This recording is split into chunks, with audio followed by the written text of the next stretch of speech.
Welcome to Blue Collar Startup, everybody, the podcast where hard work meets big ideas. This is your home for real talk, real stories, and real strategies from the front lines of life and the business of the trades.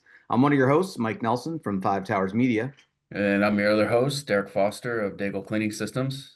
What's going on, Mike? You know, living the dream over here on the farm, Derek. It's hunting season, which is very exciting, and I'm happy to be out in the woods. Rifle opens on Saturday, and yeah, if you're I looking for mean, me, that's where I'll be. well, you know what happens at hunting season? All the deer go away. It's pretty wild. Um, Yeah. we'll see him. You're spot on. I mean, it's interesting, like the amount of deer that I see and where I see them. And as soon as hunting season starts, it's like they're looking at the same calendar we are. They know. They do know. They do know Hmm. for sure. But yeah, hoping to see some horns. We'll Good see. stuff. Yeah. You going out? Hopefully it's nice this weekend. I don't know what starting to cool off, obviously, but Yeah. see what I'll take happens. the cold. The cold is helpful. Get some movement a little more. And but even if it's raining, I'll still be out there. I'm not a fair weather hunter. I'll go out regardless of what the conditions are. But yeah, I've actually already been out a couple of times with my crossbow. I Nice. didn't get any. I saw a couple does, no shots though, but they're out there. We'll see them. We'll get them. Well, that's good. Good luck, man. I hope you get one. Yeah, thank you, thank you. I know we're going to introduce our guest here in a second, but before I do that, I just want to give a quick shout out to our sponsors. Of course, the folks over at People's, Martin Electric, MLB Construction, Bonaccio Construction, Michael's Group, of course, Scott, Stacy, the whole team over at Catamount Consulting, Derek's team over at Daigle Cleaning System, and then, of course, our team over at Five Towers Media. And also, just want to preface too, if you're listening to the show, you know, we've changed the format recently. We do our podcast here about 30 to 40 minutes. And then we've also created a Patreon account for people. And this is really where the rubber meets the road. You can go in there. The kind of conversations we're having are built specifically around trying to help blue collar folks build their business from the ground up, make adjustments, make changes. And so we're really excited about adding that component. We've already got a few things up in there and we'll be continuing to add to it every week. So link is going to be in the show notes. So check out the link, check out our Patreon account. It's a whopping $5 a month, folks. Big money, but worth every penny for what you're going to get in return. So, and speaking of growing your business, Bill Tansey, Hey what's guys. up? Welcome, How are you, Bill. man? Hey guys, appreciate it. Thanks. Thanks. Yeah. It's a little too warm to be hanging deer, so it's probably good that you waited to get that shot. You know, it is a little warm to be hanging here, but you know, you can hang them for, 24, 48 hours in this kind of weather, and then, you got to get them chunked up and put in a fridge for a few days to age a little longer. But Sure. uh, where there's a will, there's a way, Bill. Good. Let me know. Let me know if you need a hand. I will. I will. Don't worry. I'll get you some of that back strap too. Once I get one. Yeah, we'll work for food. Appreciate it. Yeah. Bill, so the name of you obviously you're involved in a few things, but we're here specifically to talk about the work that you're doing in the blue and gray collar spaces with your company, the OpEx Shop. You want to kind of give our listening and viewing audience just kind of a rundown of OpEx and what you guys are up to. Sure. Yeah, appreciate it. So the OpEx shop is the operational excellence shop. And essentially what we do is lead or guide organizations through substantial change. And that change could be rapid growth, rapid reduction, mergers and acquisitions, rarely startup, and we can talk about the economics of that later. Resurgence, for example, resurgence from COVID was a big thing for a while. Companies that got beat up bad through the New York State or other lockdowns during COVID. So we lead companies through significant change to excellence. And the important differentiator is it's on the operations side of the business. So when I look at a business, I look at it split into two halves, quite simply. One half is the commercial side. That's where you play, for example, Mike, on the sales and marketing side of a business, commonly. And then the operation side is where the crank is getting turned, if you will, to make the proverbial sausage or to provide, to build the product or provide the service that's bringing the value into the company. So I'm typically deployed on the operational side of businesses, have dabbled a little bit on the commercial side, but pretty rarely. So really focus on leading businesses through change on the operations side of things. And of course, businesses that have a large operation are things like construction companies or factories or production facilities or distribution facilities or anything like that, where there's a substantial component that's the operation. There's a lot of cost, and there's a lot to fix and improve towards excellence. Yeah. And I know we're going to get into it a little bit more, but one of the things I always loved about the way that you operate is where some consultants just kind of come in and talk to you and kind of talk at you and tell you what to do and then expect you to go do it. Whereas with you, if I'm not mistaken, you really get your hands in there and help them do the work. Is that a fair assessment? Yeah, well said. I appreciate that as well. You're right. I always struggle with what to call the OpEx shop. So if I'm talking to somebody succinctly, I'll just say, oh, it's a boutique consultancy. But we're really not a consultancy. It's really interim leadership. And that interim leadership may be chief operation officer for hire, or it may be to augment or support the operations team or the leadership team on an interim basis. So if I call myself a coach, everybody thinks you're a life coach or health coach or religion coach, and if I say consultant, again, they're used to consultants talking to them, telling them what to do, and then auditing later, for example. And that's not the case. So I do come in, the order of operations, typically I come in and clearly define the problem. And we go through a detailed problem definition, which has, 5, if you will, kind of key components that we align around the problem. And then once the problem is defined, we put together usually a phased approach to attack it, sometimes one phase, but usually a phased approach. So we get an early win and build some traction and then follow through with the ultimate solution. So we put that plan together. I usually lead the team through the execution of that plan. And then towards completion, I'll start to kind of fade to the back and make sure the team can sustain the work and the changes that we put in place. And at that point, if things go really well, I'm often grateful that the executive sponsor will ask me to solve another problem, and I wind up sticking around. Or I kind of, again, fade to the back, and I've made a new network of professional friends, and I move on to the next gig. Yeah. Which again, I just think is the best approach. And you talk to so many coaches and consultants, and it really is just kind of like people giving you ideas, and it can be hard to take action on those ideas. So having people involved in the actual action, I think is absolutely huge. And also, and this will kind of lead in your background though, and I think we've talked about this before, but very valuable for the audience is the fact that you're not coming from a place of not having done the kinds of things that you do with your clients, right? Like a lot of consultants and coaches in many, many different industries, like I always talk about it with business coaches. The first business those folks ever owned was their business coaching business, and they came out of another role of something. And I just, that always kind of sticks in my craw a little bit. And it's like, well, if you never ran a business, how are you really qualified to tell me how to run my business? Whereas with you going in with operations, that's where you spent your career, right? So can you kind of tell us a little bit about, where you spent your time over the last 20 years? And yeah, that is a differentiator. And it's funny to hear you say that. I'm glad you kind of acknowledge it, but it seems like consulting or coaching has kind of become popular in recent years. And there are a lot of people who want to go in and kind of tell somebody else what to do. I get in and do it with them and kind of lead them through it in practice. And the reason I can do that is I did spend my entire career in those types of roles. So left engineering school, was focused on the commercialization of new products or bringing new products to market, which obviously is the operations side of the business. And then picked up an MBA along the way and led a bunch of different operations inside relatively large and eventually some of the largest businesses in the world.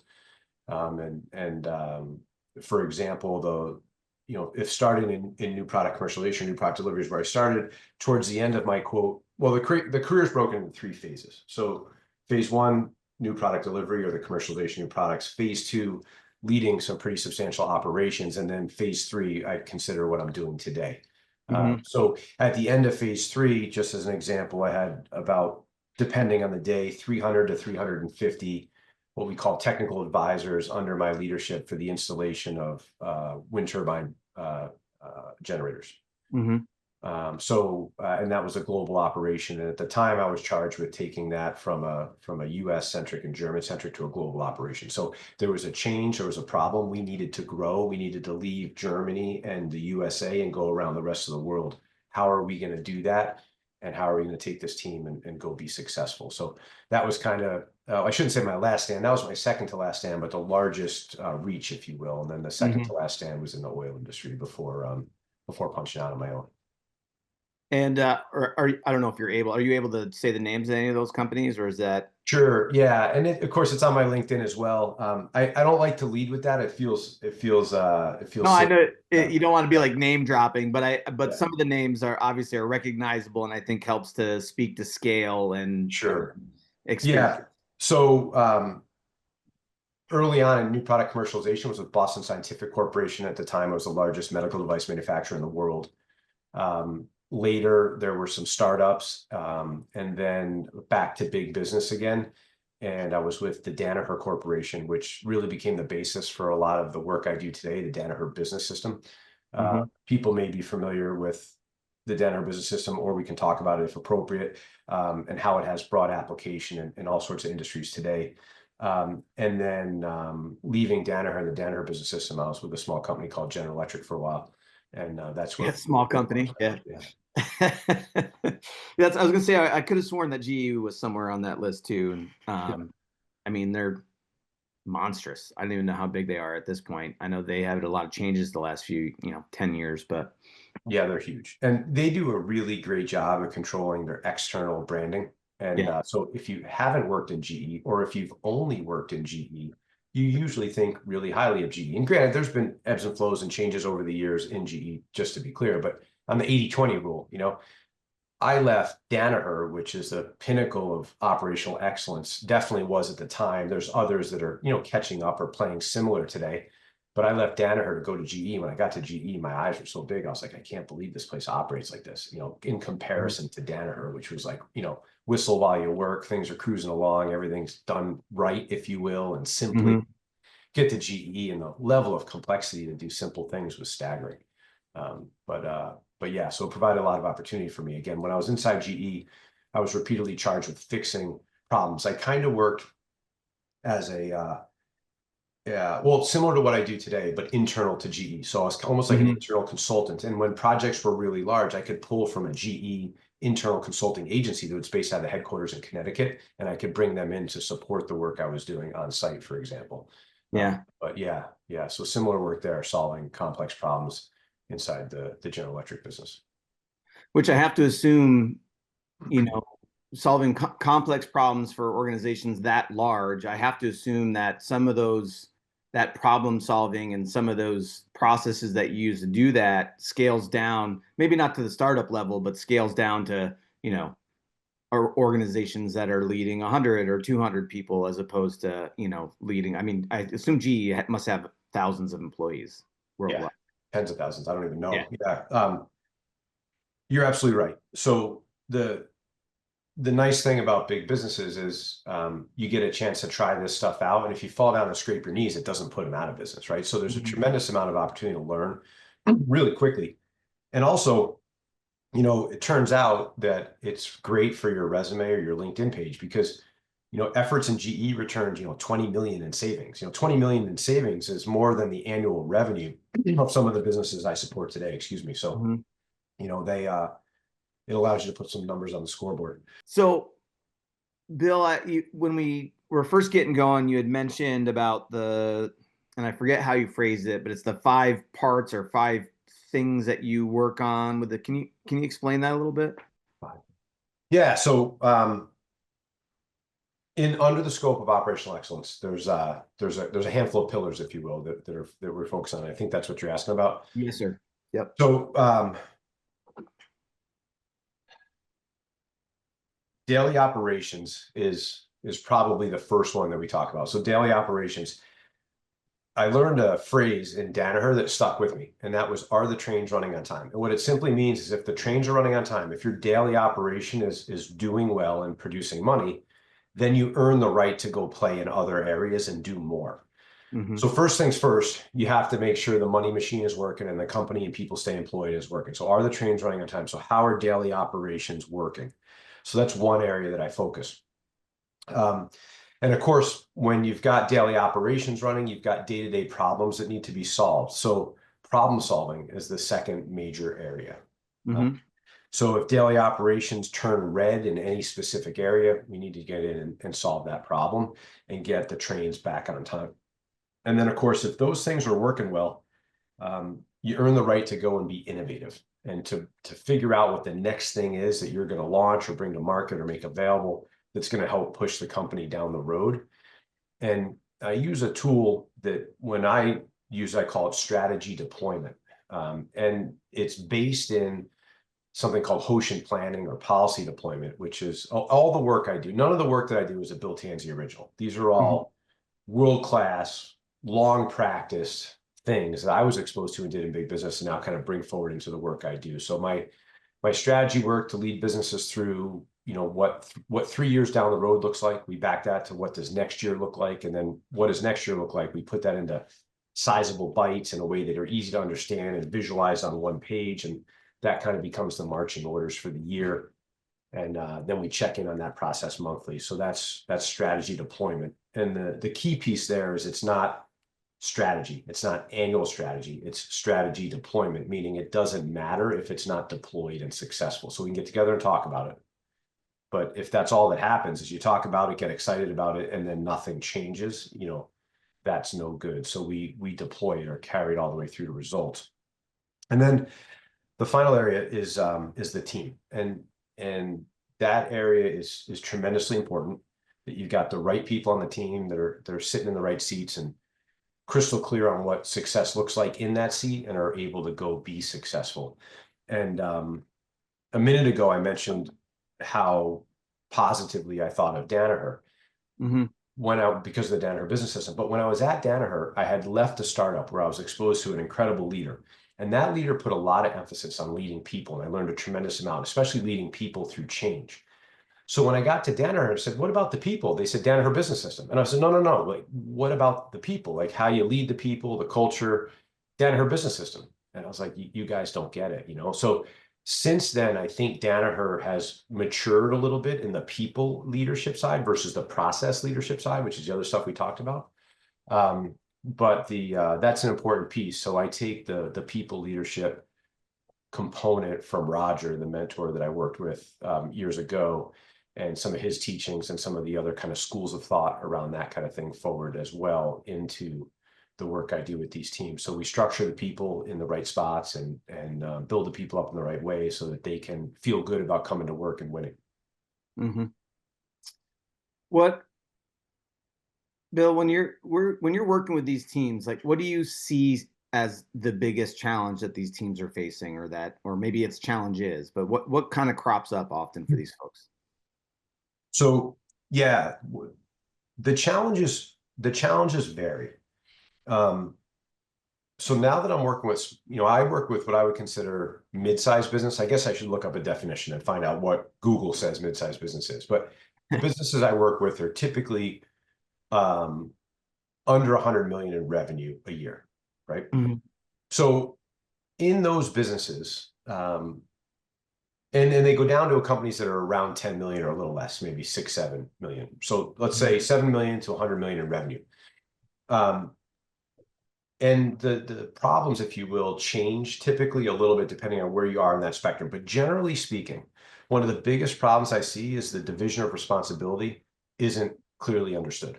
So what is my role in this company? How do I contribute to the overall success? And how is that the same or different than the person next to me or the person in the next factory or building or what have you? So clear division of responsibility is absolutely critical to success. And that's something there's also often a gap in. And the second probably biggest gap and they often go together to be clear, but the second biggest gap besides unclear division of responsibility is probably inconsistent execution.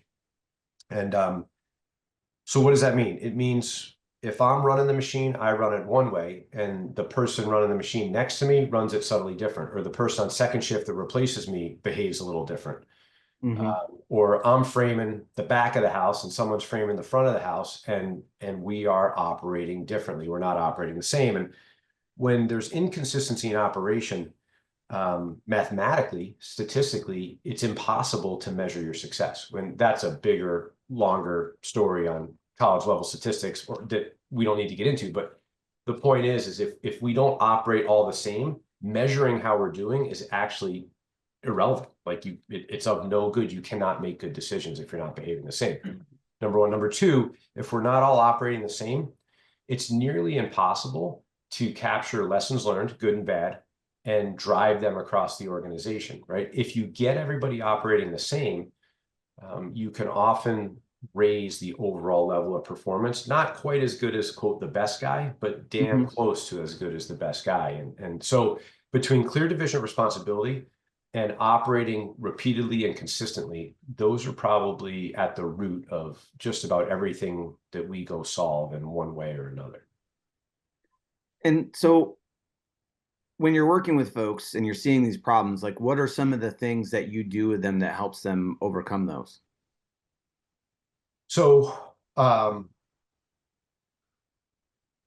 I know it's probably situational, you know, depending, but yeah, but if we back it out to big picture, I usually, more recently, I often start with what's called a value stream mapping, a VSM exercise. And that's a facilitated exercise where the leaders from across the business are in the room with me. And we visualize what's happening on the production floor or in the operation. And we visualize it using different color Post-it notes on a wall. And, you know, if you were to walk in and look at the wall, it's almost dizzying. You're like, what the heck is this diarrhea of Post-it notes on the wall? But if you've been in the room for the few-day event, it becomes very clear what's on the wall. And it enables the people working on delivering value to very quickly see some of the things I mentioned: unclear division of responsibility, inconsistency in how we're executing. Ultimately, when we come into the room and we do this value stream mapping exercise, we also train them on something called waste. And they look through the lens of the 8 wastes to look at the value stream map and figure out where waste exists in the map in these 8 types of waste. And then we're able to chase after and fix those areas. So in essence, we visualize the problem so we get alignment across the team that's important. And once we visualized it and gotten alignment, we've also created sufficient dissatisfaction. That team who thought last week when they came to work, they were doing pretty good. Their boss didn't think they were doing that great. That's why I'm there. Now they realize, wait, we could do a lot better. There's a lot of waste that's been identified. I see it now. I didn't see it a week ago. So now they have that dissatisfaction. Most good people say, well, help us fix it. What do we do to make this better? Like, I want to do better. I want to do good at work. You know, I want to do good in my role. How do we do that? And so that's what leads into the follow-on steps. I don't know if it's secret sauce or not, but you mentioned the 8 types of waste. Can you tell us a couple of the common ones? Yeah, so absolutely. And it's not secret sauce at all. So you can Google 8 wastes. And that's one of the things I kind of pride myself on is anything I speak about with the teams I support, they could leave our meeting and they could YouTube or Google and find, you know, abundance of information, some good and some bad, just like any Google search, but they can find it. So yeah, one of the 8 wastes is movement or unnecessary movement, for example. So if we use like so recently I was exposed to modular home building, which is pretty cool, right? It's a mix of carpentry, framing, and production or factory, right? That kind of come together. Where when you build a home on site, it's not a factory. You're framing a home on site, and in a factory, you're usually not banging nails. So this brings the 2 things together. An example of unnecessary movement when we look at it through waste would be, for example, an inappropriately set up belt where the person who is running a framing exercise doesn't have both of the nails required to execute the framing on his belt at the time that he's doing it, for example, right? So for some reason, they aren't available to him, and he has to go somewhere to get these nails, for example, right? Might seem totally normal. Got to run back to the truck, all out of nails for the roofing gun or whatever, right? Well, That's not normal in a factory. There's other things you can do differently. And that's, so we would identify that as, for example, movement waste. And that, that's one of the 8, obviously 7 more. But in essence, I'll give you another example that's a little bit more of a layman example. Only once ever has somebody raised their hand and had the right answer to this. Everybody else, when I ask somebody, how do you take out your kitchen garbage? They walk me through the same steps. They go to the cabinet, they open it, they take out their garbage pail, they realize it's full. At that point, they cinch the bag, they lift the bag out of the garbage can, and they carry it outside to put it in the county waste or whatever receptacle. They walk back in the house, they get a clean bag, they put it in the pail, they put the pail back in the cupboard, and they close the cupboard, right? Only once has somebody given me a process other than essentially that. There's a ton of movement waste in that, right? So if we think of that from a factory, what we want to do is open the cabinet, pull the pail out, pull the bag out of the pail. We want to set the bag down for a moment, grab the fresh bag, put it in, put the pail back in, then carry it out to the outside garbage receptacle. Now we don't have to go back to the kitchen sink or wherever the cupboard was again. Now we can move on to the next step, right? So 50% of our movement is complete waste in the way that we normally take out the garbage, right? And that's usually something people can relate to. So it's using those types of examples, but in the production environment or in the construction environment or the agricultural environment or what have you, that we go after fixing. Hey, that's exactly how I changed my garbage bill, and I have movement waste. And to be fair though, I'm just thinking about like when I'm doing projects around the farm, the amount of movement waste that I have when I'm looking for the tool I didn't put back where it's supposed to go, and I can't remember where this thing is, or I can't find my damn glasses. You would probably laugh watching me. Yeah. And you can imagine how popular I become with the husbands and wives of the people that are in the room with me, because they go home now and want to fix everything at the house, So it's I was just gonna say the rest of my day is gonna be yeah. thinking about all the wasted movement. About Yeah. movement.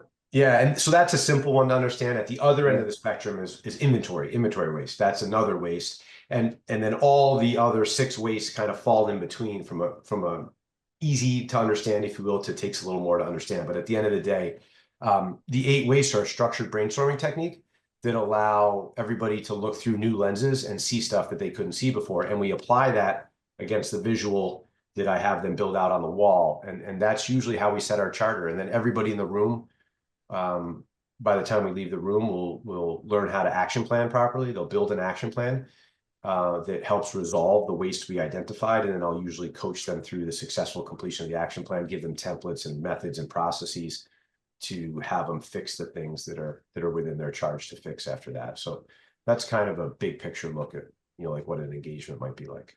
Yeah. And I'm just thinking that those 8 wastes, I assume they're pretty applicable to most business, every business, regardless of industry.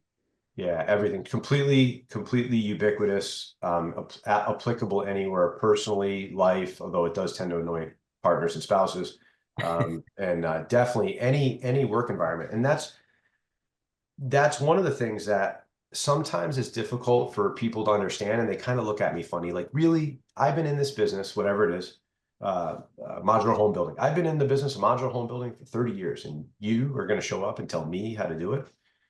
And then the answer is yeah. And the reason for that is the methods and the tools and the processes, things like the 8 wastes and the value stream mapping that I spoke about, as well as a whole host of other methods. They're completely ubiquitous. Like, it just doesn't matter. They're applicable anywhere. So somebody I work with once said, Bill, you're an expert at becoming an expert. And it's kind of like a false pretense. I'm an expert at seeing less than optimal situations, and those situations are the same. And it doesn't matter whether you're a custom home builder, a modular home builder, or you make leather for aircrafts, which is one of the gigs I've just finished up recently, a production facility that makes leather for FAA approved aircraft interiors, like Air Force One, for example, which just seemed kind of neat. But point is I didn't know anything about making leather till I got there. I learned a bunch. I don't know nearly as much as the people that work there, but I'm able to apply this same mindset and tools and have similarly good outcomes. And in the case of the leather, it's my first time ever in a leather factory. We got done with the first initiative, and the executive sponsor was like, "Hey, you want to do another one?" And we did 2 more. So it kind of just goes to show that this tool set is that broadly applicable. I know that we got to move over shortly here to the Patreon section of the podcast, and my incessant talking has not given Derek an opportunity to ask any questions because before You're asking all the right ones, so thanks, Derek. I good by appreciate me. But one thing I did want to ask was, if someone's listening to this podcast and they're thinking about challenges they have in their business, whether it's fabrication or plumbing and heating or construction or any of the trades, what are going to be some like signs or symptoms that they may want to have a conversation with you? Yeah. So the most common sign is they're feeling an elevated level, as an owner of a business, they're feeling an elevated level of stress. So maybe that's, working 80 hours instead of 60 hours a week. Maybe that's go away for vacation, come back and everything's a mess. Maybe that's, I got 20 people in the business today. A year ago, I had 30 people in the business and I was pulling my hair out, couldn't deal with it. So now I'm back to 20 people, right?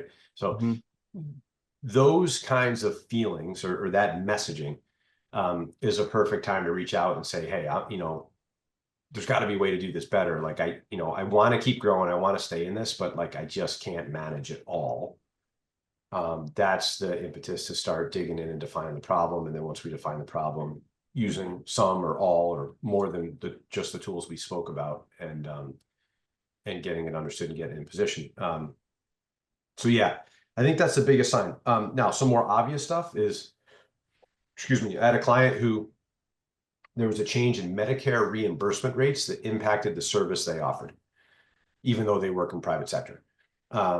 And that change in Medicare reimbursement rates reduced their margin significantly. And all of a sudden, overnight, with the reduction in margin, they were losing $700,000 a year, negative cash flow, $700,000 a year. So they're like, we got to do something quick because we can only and they, at the time they were like, roughly 8 million in revenue. So they, 8 million in revenue, but they're going 700 backwards a year. Right? It doesn't take long for the end to come. So that's that's an overwhelming example. That's easy to say we have a problem right now when something like that happens. But yeah, more subtle thing is just when the leadership is kind of banging their head off the wall and not having fun and not spending the energy where they want to spend it. We can come in and fix that and get the energy twisted back to where it needs to be. If people want to find you, get a hold of you, how do they do that? Yeah, it's the OPEX shop, the opexshop.com, or Bill at the OPEX shop. And really the most longstanding, easiest way to find me is on LinkedIn. It's just William J. Tansey Jr. on LinkedIn. Awesome. Before we jump over, guys, D, do you got any questions you want to jump in with, or anything you wanted to know? No, I'm good. I think you covered some of it. I'm excited to hear the rest of it, and the second part of the show. Absolutely. All right, well, we'll jump over here in a second. Before we do, of course, everybody check us out on Patreon, and jump over there and check out the other, we've got blogs, we got other videos, we've got marketing stuff, we've got all sorts of things that we're adding to that Patreon portal. So please jump over, check it out. Definitely check out our sponsors, the amazing people that help us to, do the work that we're doing and to help us give money for tools and tuition to kids over at BOCES and HVCC. Very grateful to be able to do that. And we can only do that because of some of our sponsors. And appreciate everybody for listening, and we'll jump on over.